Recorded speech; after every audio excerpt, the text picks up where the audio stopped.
వేసవి సెలవులు, అంతులేని ఆటలు, మర్చిపోలేని జ్ఞాపకాలు.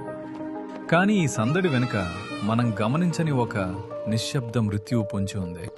పిల్లలు మైదానంలో క్రికెట్ ఆడుతున్నప్పుడు బంతి పొరపాటున ఆ విద్యుత్ ట్రాన్స్ఫార్మర్ దగ్గర పడవచ్చు.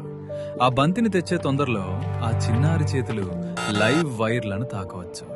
గుర్తుంచుకోండి, ఆ ఒక్క సెకను ఉత్సాహం జీవితాంతం తీరని వేదనగా మిగిలిపోవచ్చు.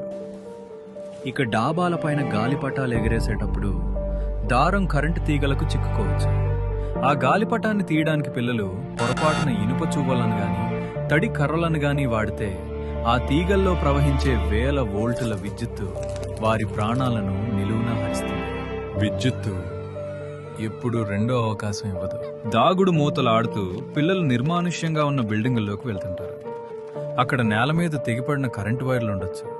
కనీసం చెప్పులు కూడా లేకుండా ఆడుకునే ఆ పసిపాదాలు తెలియక ఆ తీగలపై అడుగు వేస్తే ఆ ఒక్క అడుగు వారి జీవితంలో ఆఖరి అడుగు కావచ్చు.